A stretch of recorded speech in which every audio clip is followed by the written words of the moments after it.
नमस्कार दोस्तों, आप सभी का स्वागत है डी कोर आईएएस के यूट्यूब प्लेटफॉर्म पर। हम लोग पॉलिटी के पीटी 365 को ही कंटिन्यू करेंगे। नेक्स्ट टॉपिक पीटी 365 में हमारे सामने है लेजिस्लेटिव काउंसिल। अब ये लेजिस्लेटिव काउंसिल को समझने के लिए, इसकी इंपॉर्टेंस को समझने के लिए, या इसकी इररिलेवेंस या रेलेवेंस, इन सब बेसिक फंडामेंटल क्वेश्चंस को समझने के लिए हमें चाहिए कि हम गवर्नेंस स्ट्रक्चर के लेजिस्लेटिव पार्ट को ढंग से समझें। तो उसको हम लोग यहाँ पे साइड नोट पे समझने की कोशिश करते हैं। जरा इस व्हाइट वाले एरिया पे फोकस करिएगा।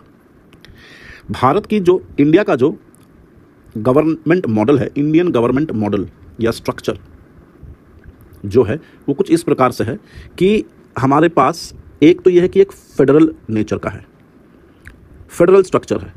उसके साथ साथ ये पार्लियामेंट्री फॉर्म ऑफ गवर्नमेंट भी है, पार्लियामेंटरी फॉर्म ऑफ गवर्नमेंट भी है। इन दोनों चीज़ों को दिमाग में रखेंगे। साथ ही साथ जुडिशियरी जो हमारा है, जो जुडिशियरी है वो है हमारा इंटीग्रेटेड। जुडिशियरी जो हमारा है वो है इंटीग्रेटेड। अब बात यह है, फेडरल का मतलब होता है जब यूनियन और स्टेट या स्टेट्स, इन दोनों अलग अलग यूनिट को हम अलग अलग तरीके के पावर डिस्ट्रीब्यूशन करवाते हैं।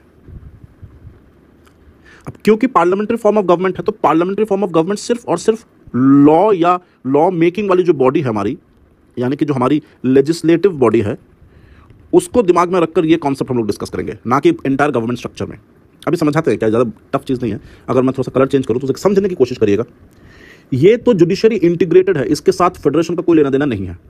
क्यों नहीं है? क्योंकि सेंटर में सुप्रीम कोर्ट है, उसके नीचे हर एक स्टेट में हाई कोर्ट्स हैं, और उसके बाद लोअर कोर्ट्स हैं। तो यहाँ पे federal distribution of judicial power है ही नहीं। ठीक है, यहाँ पे सुप्रीम कोर्ट सेंट्रल और स्टेट दोनों के लॉज को इंप्लीमेंट कर सकता है। The same with high court. ऐसा नहीं है कि हाई कोर्ट सेंट्रल का लॉ एक्सरसाइज नहीं कर सकता या सुप्रीम कोर्ट स्टेट का लॉ एक्सरसाइज नहीं कर सकता, ऐसा नहीं है। That is why it is integrated. लेकिन when it comes to federation in union executive legislature या स्टेट एग्जीक्यूटिव लेजिस्लेचर, तब फेडरल स्ट्रक्चर दिखाई देता है। यूनियन गवर्नमेंट को चलाने के लिए दो पहियों की जरूरत पड़ती है, एक द एग्जीक्यूटिव्स और दूसरा द लेजिस्लेचर्स। और पार्लियामेंट्री फॉर्म ऑफ गवर्नमेंट होने की वजह से हमें पता है कि executives are responsible to the legislatures, यह हमें पता है। और हमें यह भी पता है यूनियन लेवल में लेजिस्लेचर मतलब parliament, which is in other words Lok Sabha, Rajya Sabha और प्रेसिडेंट। सिमिलरली स्टेट्स के पास भी एक लेजिस्लेचर है और एक एग्जीक्यूटिव है। और यहां पे भी because of the parliamentary structure, executives are responsible, R से रिप्रेजेंट कर रहा हूं, executive are responsible to the legislature. अब फर्क सिर्फ इतना है कि यहां पे यूनियन के पास लेजिस्लेचर में तीन पार्ट्स हैं, लोकसभा, राज्यसभा, प्रेसिडेंट। स्टेट्स में भी तीन पार्ट्स हैं, लेकिन एक में है लेजिस्लेटिव असेंबली, एक में है लेजिस्लेटिव काउंसिल और एक में है गवर्नर। इंटरेस्टिंग बात यह है कि जो लेजिस्लेटिव काउंसिल है, इसको आप कभी भी किसी भी तरीके से राज्यसभा के साथ कंपेयर ना करें, क्योंकि राज्यसभा के पास पावर्स हैं, कई सारे पावर्स हैं। काउंसिल के पास कोई पावर नहीं है। इसीलिए ये काउंसिल जो है, हालांकि इसको भी बनाया गया था कि लेजिस्लेटिव असेंबली अगर हड़बड़ी में कोई लॉ पास करे तो उसको रोकने के लिए, चेक एंड बैलेंस के लिए, जो काम राज्यसभा करती है। लेकिन राज्यसभा चाहे तो रोक सकती है, काउंसिल रोक ही नहीं सकता। काउंसिल सिर्फ नाम मात्र है। इसीलिए ये जो है ये ऑप्शनल है, यानी कि मात्र 6 या 7 ऐसे स्टेट्स हैं जिनके पास काउंसिल है। बाकियों ने या तो उनके पास कभी था ही नहीं, और या जैसे वेस्ट बंगाल, उनके पास पहले काउंसिल था, लेकिन उन्होंने यूनियन पार्लियामेंट को इन्फॉर्म करके लॉ पास करवा के बंगाल के जो काउंसिल है उसको अबॉलिश करवा दिया था। तो कोई भी स्टेट अपने राज्य में अगर चाहे तो एलसी लगवा सकता है, बैठा सकता है, और बैठाने के लिए उसे पार्लियामेंट की परमिशन की जरूरत पड़ेगी। और पार्लियामेंट अगर हाँ बोलता है तो पार्लियामेंट ही क्रिएट करके देता है किसी स्टेट के अंदर एक काउंसिल। और अगर कोई स्टेट चाहता है कि हमारा बहुत पैसा नुकसान हो रहा है क्योंकि एलसी का कोई काम तो है नहीं और एलसी के लोगों को सैलरी देना पड़ता, तो हम नहीं चाहते हैं कि एलसी रहे ताकि गवर्नमेंट रिसोर्सेज बचे, हम चाहते हैं एलसी जो है वो वापस ले लिया जाए। इसके लिए भी स्टेट को अर्जी देनी पड़ती है in a form of bill, और वो जाता है पार्लियामेंट में, और फिर पार्लियामेंट अपने प्रोसीजर को फॉलो करते हुए सिंपल मेजॉरिटी के साथ काउंसिल को अबॉलिश भी कर सकता है। तो ये मोटा मोटा बात है।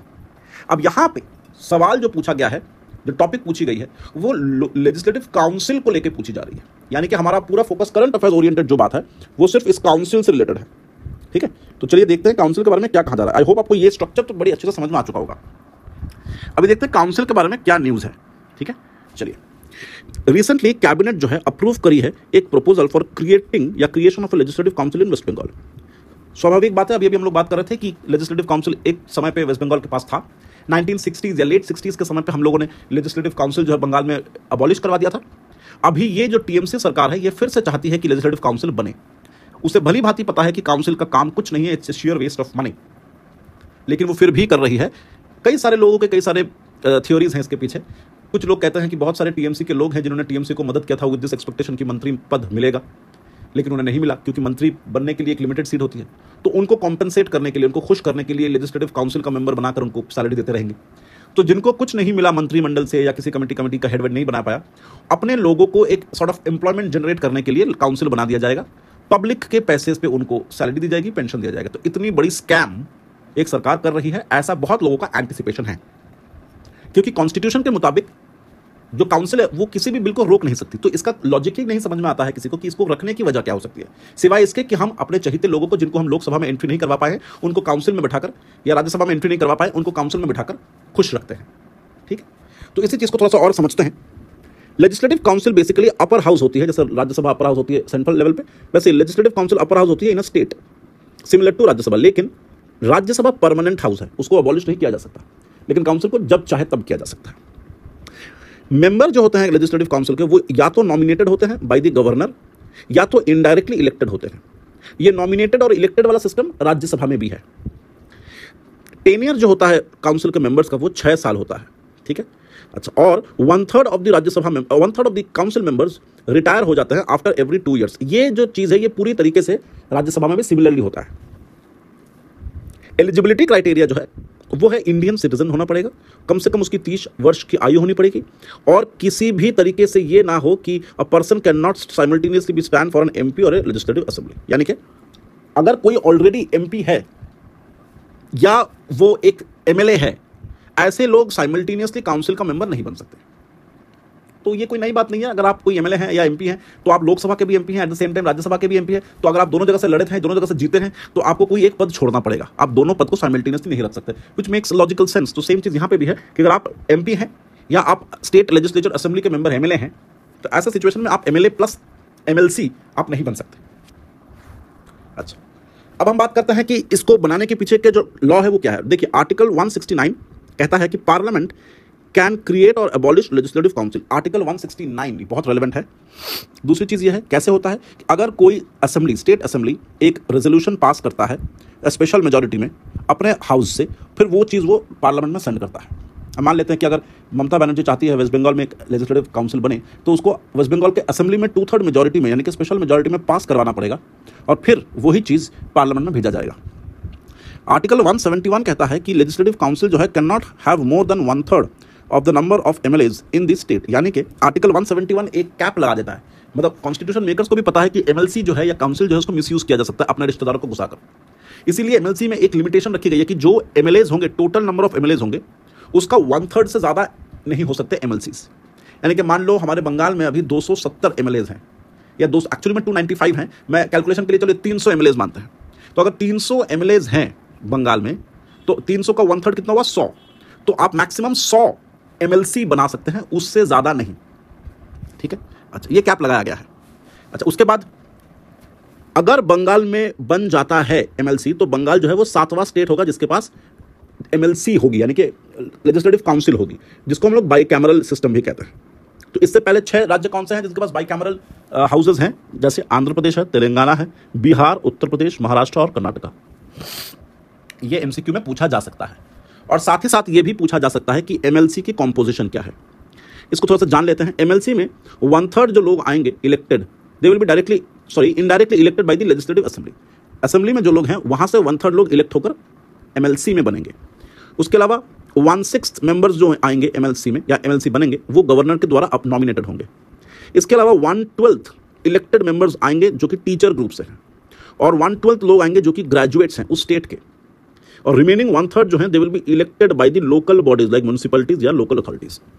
सो टेक्निकली एमएलसी या टेक्निकली एलसी में टीचर्स की रिप्रेजेंटेशन है, पढ़े लिखे ग्रेजुएट्स की रिप्रेजेंटेशन है, लेजिस्लेटिव असेंबली के लोगों की रिप्रेजेंटेशन है, लोकल सेल्फ गवर्नमेंट म्युनिसिपैलिटीज या अथॉरिटीज की रिप्रेजेंटेशन है, और कुछ चुनिंदा इंपॉर्टेंट नॉमिनेटेड मेंबर्स की भी वहां पे रिप्रेजेंटेशन है।